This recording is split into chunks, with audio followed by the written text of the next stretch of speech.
Bonjour à tous, chers auditeurs du raid de l'étang de Berre. Je suis aujourd'hui à Saint-Martin-de-Crau, devant le collège Charles Ouvrieux, où je dois intervenir dans quelques instants dans la classe de Valérie Félices, professeure de français, pour parler de l'étang de Berre et de la réhabilitation de l'étang de Berre.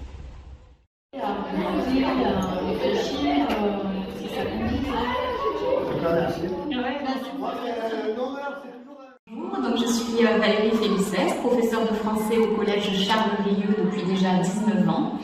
Et j'ai plaisir aujourd'hui à recevoir Jean-Philippe Garcia pour qu'il puisse s'entretenir avec mes élèves en fait des différentes actions qu'il fait autour de l'étang de Berre dans le cadre de la réhabilitation de celui-ci. Alors il est vrai que sa présence aujourd'hui n'est pas due au hasard, c'est tout simplement parce qu'en fait en ce moment j'aborde une séquence qui traite justement de la protection de l'environnement, en l'occurrence de savoir donc en quoi l'être humain peut-il contribuer à la protection de la nature.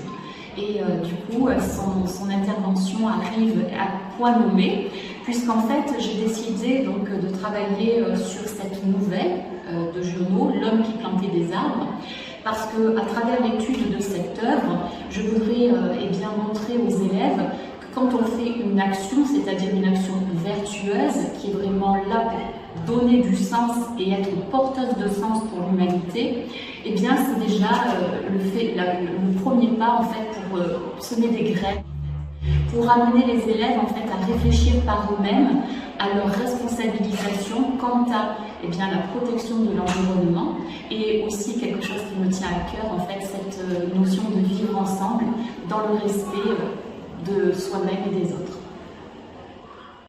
Le fumier est toxique, quand ça retombe sur l'étang, ça le pollue encore une deuxième fois, mais ça retombe aussi sur nous et il y a des gens qui attrapent des maladies. Donc on avait créé un grand événement pour soutenir les femmes qui ont le cancer du sein, et c'est à cette occasion que j'ai rencontré votre professeur, que je remercie aujourd'hui de me laisser intervenir dans votre classe. C'est un honneur pour moi d'être là aujourd'hui. C'est peut-être plus important que d'avoir marché 160 km parce que ça me permet de toucher les jeunes générations et de leur parler de l'étang de Berre.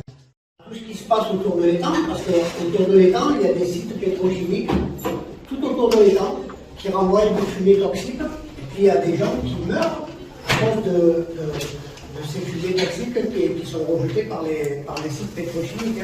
Et puis il y a des enfants qui sont malades comme des maladies respiratoires. On le dit, dès qu'il y a des gens qui viennent de l'extérieur, ils disent que dès qu'on arrive au bord de l'étang, c'est pollué. C'est peut-être pas pollué plus qu'ailleurs, mais en tout cas c'est vrai que c'est pollué, donc on se bat contre ces phénomènes-là. Marcher pendant 4 heures. Oh là là, oh là là. J'étais seul avec moi-même.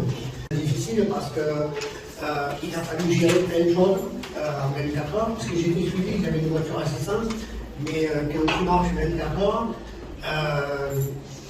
il y a des questions de fatigue, et je marchais très très vite en plus. Il fallait gérer ça.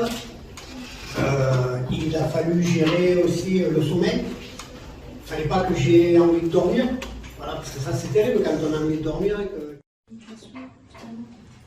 Voilà. Donc en fait, la réhabilitation, ça va passer par quelle étape pour toi? Première étape, donc il va falloir faire quoi?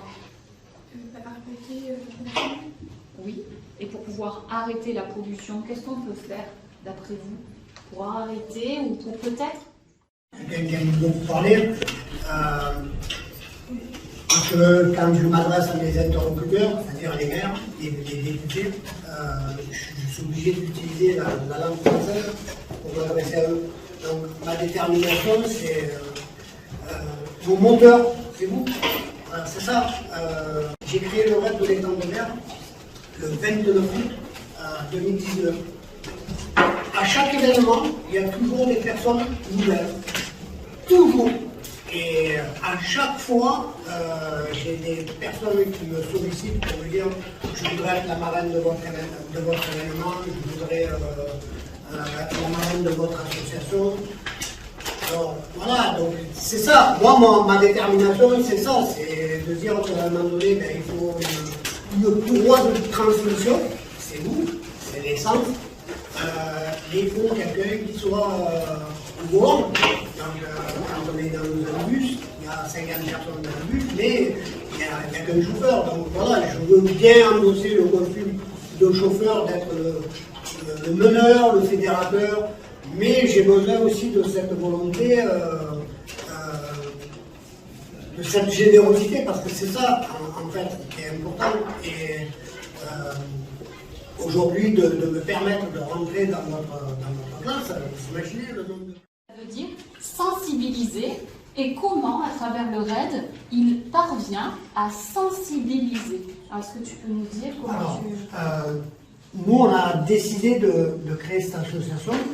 On a voulu qu'elle ait un cachet original, et on reste toujours dans ce cadre original. C'est-à-dire, on crée des événements pour parler de l'étang de Berre. L'idée, c'est pas qu'on focalise sur Jean-Philippe Gassia qui va marcher pendant 24 heures. Jean-Philippe Gassia, il va marcher 24 heures pour que les journalistes viennent et que je puisse leur parler de l'étang de Berre. C'est ça la vraie question. C'est pas pour qu'ils viennent me filmer, on s'en fout de ça. Là, aujourd'hui, on est ici dans votre classe. Je vais prendre le chemin à l'envers, comme je l'ai fait tout à l'heure dans la classe de tout à l'heure. L'éducation nationale, c'est le plus gros ministère qu'il y a en France. Vous imaginez, grâce à votre professeur, entrer dans votre classe, dans votre établissement scolaire, pour parler de l'étang de Berre, un joyau que je défends tous les jours. Donc c'est une chance pour moi d'être là aujourd'hui à vos côtés, parce qu'en vous touchant à vous, je sais que je touche aussi vos parents, mais on touche aussi les enseignants et tous les gens, tous les acteurs qui vivent autour de vous. Dans la première heure, il y avait à la mairie de Saint-Martin-de-Croix, il y a un journaliste de la mairie qui est venu, qui va parler de cet événement, de cette rencontre entre nous. Donc c'est important qu'on parle de l'étang, où que ce soit. On ne cherche pas à parler de l'étang uniquement au bord de l'étang. La pollution, par exemple les fumées toxiques, elle ne reste pas au bord de l'étang. Hein. Je sais pas.